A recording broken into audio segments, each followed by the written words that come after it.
Africa, good morning. Mangwanani Mwalelepo Vukenjani Kekwas Vanave Africa. This is the show that brings you everything you need to know happening on the African continent and beyond. It is Wednesday, the 20th of November, and you are joined by Ashwin Berry. These are some of the stories that we are looking at. Somaliland opposition leader wins presidential election. Russia vetoes a UN resolution calling for immediate ceasefire in the war between Sudan's rival forces.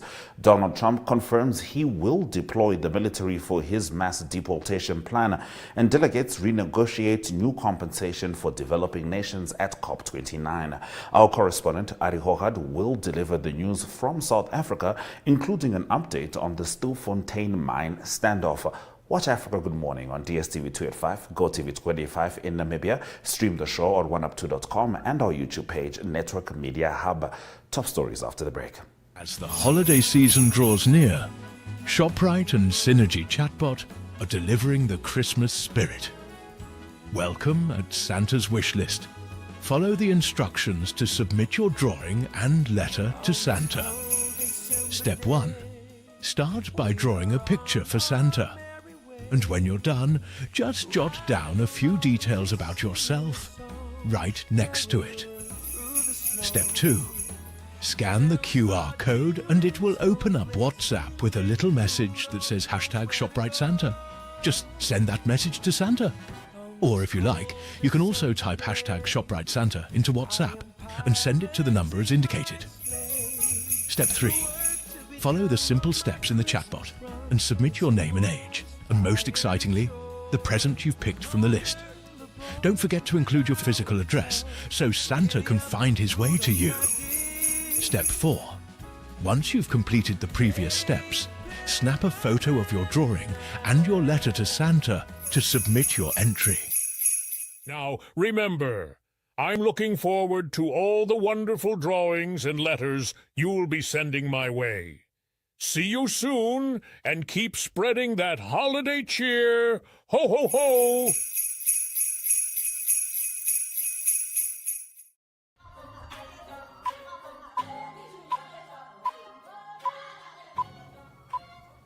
The opposition leader of the self-declared Republic of Somaliland, Abdi Rahman Mohamed Abdullahi, has won the territory's presidential election. More popularly known as Iro, he won with 64% of the vote to become Somaliland's sixth president since it broke away from Somalia in 1991. The 69-year-old, a former Speaker of Somaliland's parliament, beat incumbent Musa Abdi Bihi, who took 35% of the vote.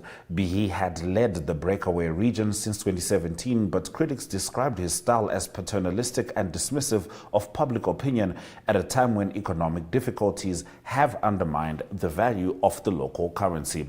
Now, diplomats from 9 European countries and the US witnessed the vote on 13 November, which had originally been scheduled to take place late 2022.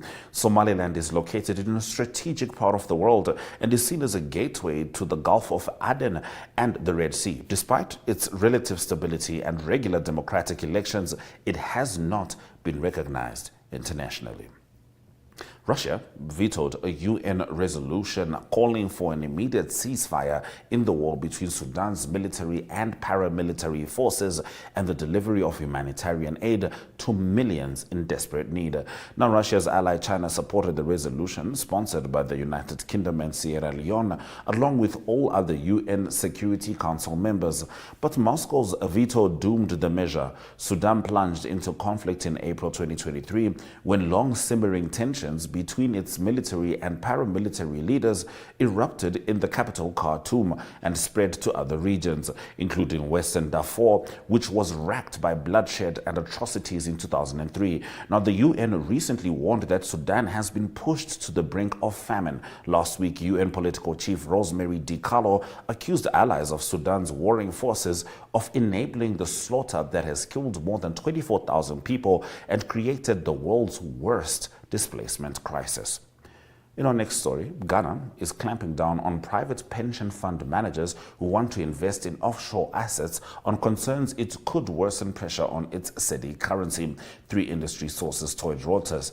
After pension reforms in 2010, workers' retirement contributions in the world's number 2 cocoa producer enjoyed strong growth, buoyed by a tiered scheme that allowed private firms to manage some contributions. Now, assets under management by the pension fund industry was 78.2 billion Ghanaian cedis in June, of which over 73% were managed by 39 private fund management firms. Ghana's state-run pension fund handles Tier 1 contributions towards employees' monthly retirement benefits, which are mandatory, while private firms manage Tiers 2 and 3 mandatory and voluntary contributions, respectively, for lump sum payment at or before retirement. Now, Kenya's Catholic Church has rejected a donation of about $40,000 made by President William Ruto. He offered the money towards the building of a priest's house and as a gift to the choir during the Mass on Sunday at the Soweto Catholic Church in the capital, Nairobi.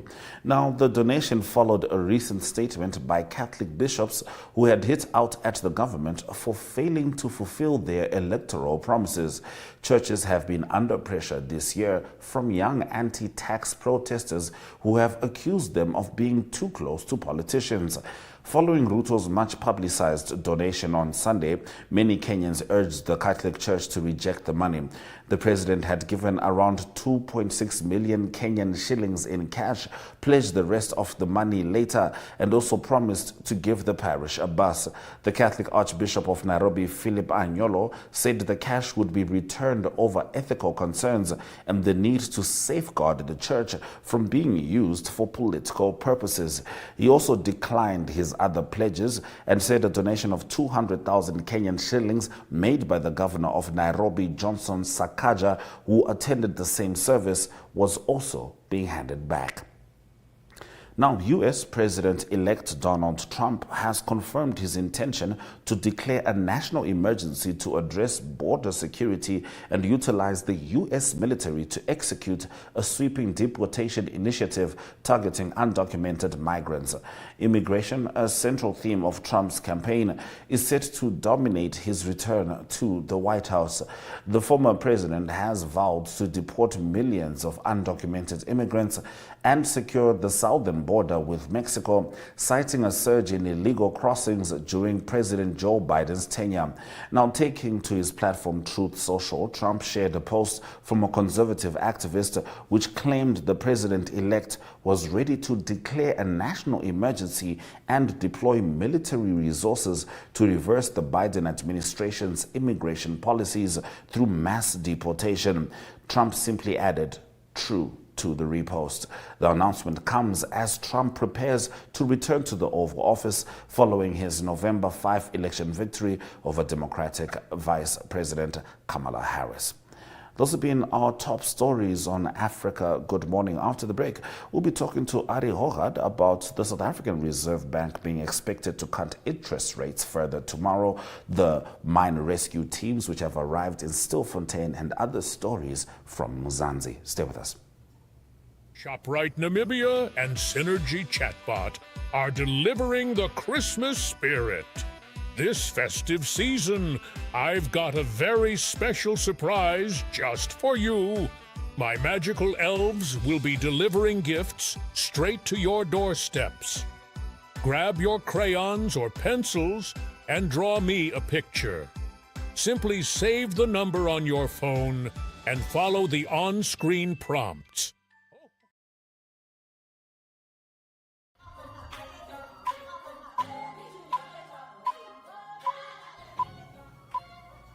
All right, let's talk to the one and only Arrie Hougaard. Good morning, Arrie. How are you? Yes, very good morning, Ashwin. Yes, nice to talk to you from a sunny Cape Town. All righty. Now, let's get straight into it. We're talking money. The South African Reserve Bank is expected to cut interest rates further tomorrow. Yes, that is what the economists say might happen. They normally spot on when they have that predictions, but the economy is going a lot better the last few months. It's since the election, it did stabilize quite a bit in South Africa. There's still a few things that needs to be sorted out. Government of National Unity working together. There's some challenges, but it seems to be working, and I think the economy shows that there's improvements. And the Reserve Bank, they expected to cut the benchmark repo by, they call it, by another 25 basis points. That would be down to up to 7.75%. So some of the reasons, the inflation eased below the midpoint targets of the banks. The midpoint targets are normally around 4.5%. It was in August 4.4, it was September 3.8, and it's expected to be for October 3.3%. So inflation looking a lot better. So even economists say that we might see basis points up to 50 to 75 reductions in 2025. So if things are stable, they keep on stabilizing. So that's the informal settlement, or that is the economy ticking over there in action. Unemployment is still a big challenge in South Africa, so it is a little bit better. There's been a decrease of 92,000 people that got jobs in the second quarter, but still it's 33.5% unemployment in South Africa. That adds up to about 8 million South Africans unemployed. So that's not good, but it's being addressed a little bit better. So it seems like the economy seems to be a bit more stable at the moment in South Africa. All right, Arrie. Now, mine rescue teams have arrived at the Stlifontein mine to retrieve illegal miners. Tell us more. It's a battle between the police and the miners at the moment, and so it is mines that's been used for 30 years. So in a way, you feel for the people that's quite desperate. I just talked about unemployment in the country, so people are quite desperate to earn a living somehow. Obviously, there's gold and gold dust that can be that's still available in the mines there. It's not been used for 30 years, so there's no infrastructure. That's the problem. So that is in Stlifontein, you can see there, it's like there's ropes and stuff getting people down there. They're almost 2 kilometers down in that mine. I can't believe that people actually do that without infrastructure. But the reality is the Minister of Police say that they must come up, they must surface. That's the Minister of Police. So obviously it's illegal. So you feel for those people because it's mines that's not been used for 30 years. They're desperate, don't have work, but they're not allowed to do that. So they're outside of any labor law, they're outside of any structures. That makes it difficult to govern. But the reality is that people still down there, it's unclear why they don't want to come up to surface. There's been more than 1,000 that have surfaced over some time. But there's lots of people still down there, apparently armed and not keen to come up, and they're obviously scared to be arrested. The Minister of Presidency also had strong statements. He said they must be smoked out and they must be arrested and persecuted. So it's quite a strong statement. So obviously the law must take its course, but I think the first thing now is to actually save the people from down there and get them up again. So there's a rescue team now. It will take them 5 to 6 days to set up, and then they can have about 8 people every 45 minutes up and down from 2 kilometers down. So quite a process happening there in Stlifontein. Yeah, we'll certainly be keeping an eye on that situation, Arrie. Now, municipal health officials are expected to swoop in on spaza shops to ensure no expired foods are sold. Yes, it's a massive part of the economy. I must first say the spaza shops in South Africa, there's 150,000 spaza shops across South Africa. It's a massive part of the economy, and it's about 11 million people using that daily. So it's a big component of what's happening daily in South Africa. But what's happened was there's been deaths. So when people die, it's a challenge. There's been 890 people that's been reported sick across the country. And then 22 children died the last few weeks, maybe the last 2 months. So that's President Ramaphosa. So he said that there must be strong measures for expired food. So that is food dumped.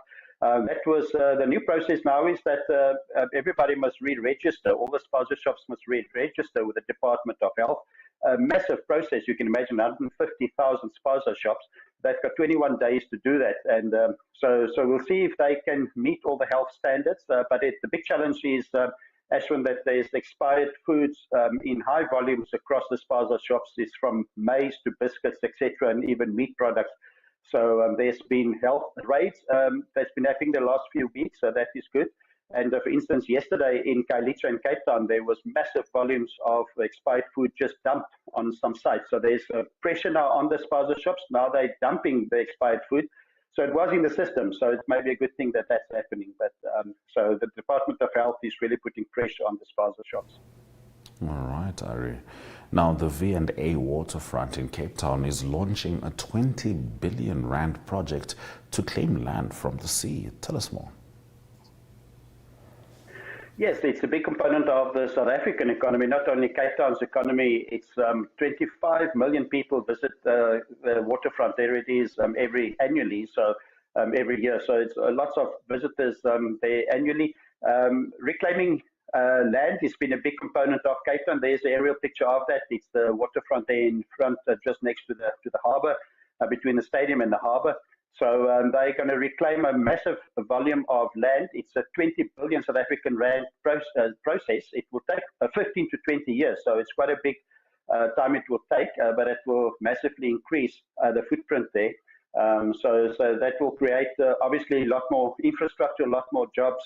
So at the moment, the waterfront do have 13 hotels around that area, 450 shops and about 80 restaurants. So it's quite a big component for visitors, locals as well, a very popular place to visit. So it's good to see there's a reclaiming of land that's been happening for many years in Cape Town. So it's an ambitious process starting as well. And hopefully, Ashwin, you can visit Cape Town and waterfront before it gets too big that we lose each other there in the place. But that's some of the developments happening there in Cape Town. All right, Arrie, well, I'll certainly make sure I visit well before anything is developed. I need to figure out what's going on already there. It's been far too long. Thank you very much, Arrie, for bringing us the stories from South Africa. Thank you, Ashwin. Thank you, everyone. Nice day for everyone. Bye-bye. All right, let's have a look at the weather predictions before we head into the economic news.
Money is the key issue at the United Nations climate talks in Baku, Azerbaijan, where negotiators are working on a new amount for developing nations to transition to clean energy, adapt to climate change, and deal with weather disasters. Experts put the need close to $1 trillion, while developing nations have said they'll need $1.3 trillion in climate finance. But negotiators are talking about different types of money as well as amounts involving a complex package of grants, loans and private investment. Whatever the form of the finance, Ireland's Environment Minister Eamon Ryan said it would be unforgivable for developed countries to walk away from negotiations without making a firm commitment toward developing ones. We have to make an agreement here, he said. We do have to provide the finance, particularly for the developing countries, and to give confidence that they will not be excluded, that they will be center stage. Kenya's Special Envoy for Climate, Ali Mohammed, said that most developing nations are in agreement that funds for climate finance need to be at $1.3 trillion. That's a similar figure to the one proposed by independent UN experts just last week. And the South African rand fell on Tuesday as investors pulled out of riskier assets after President Vladimir Putin updated Russia's nuclear doctrine and amid escalating tensions with the United States over Ukraine. At 15:08 GMT, the rand traded at 18.0950 against the US dollar, 0.85% weaker than its previous close. Now, the currency had lost more than 1% against the greenback earlier in the day. Putin on Tuesday approved an updated nuclear doctrine with the aim of making potential enemies understand the inevitability of retaliation for an attack on Russia or its allies, driving investors to safe haven currencies like the dollar. Traders also said that markets were confident of an interest rate cut by the South African Reserve Bank on Thursday, as was highlighted by Arrie Hougaard. Let's have a look at the economic indicators just before Arrie swings back with the sport.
Good day everyone, time for international sports news, and starting off with UEFA Nations League soccer that continues, and it was Scotland that earned a regulation playoff spot, that is for the 2025 UEFA Nations League, and that is after a dramatic win in Poland. It was a away game for Scotland.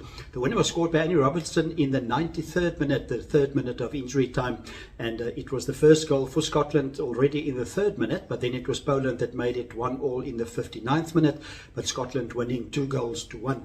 Another game in Group 1 was Portugal that played against Croatia. That game was played in Croatia. That game ended 1-1. Both of those teams already through to the next round, but it was in the end Portugal that ended with 14 league points in first position in Group 1, and Croatia second with 8 points, and then Scotland in third position on 7.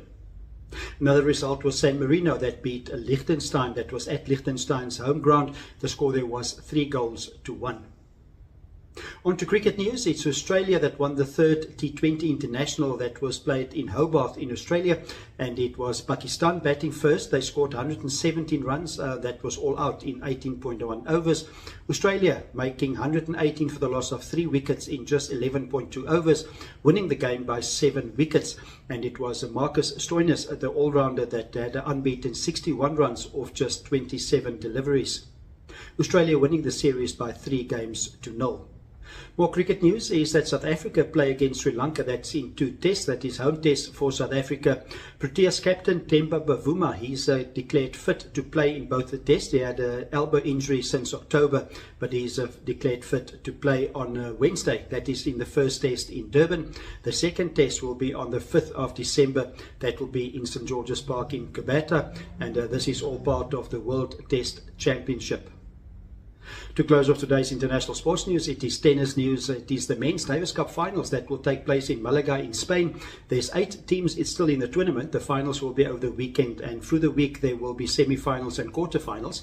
The 8 teams playing in the quarter-finals will first be Netherlands, that will play against Spain, with Rafael Nadal playing his last game as a professional for the Spanish team. Then also Germany play against Canada, and then the USA against Australia, and Italy that will play against Argentina. That's all quarter-final games.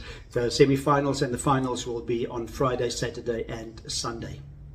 That's international sports news for today. Hope you have a great sport day, and we talk international sport again tomorrow. Goodbye.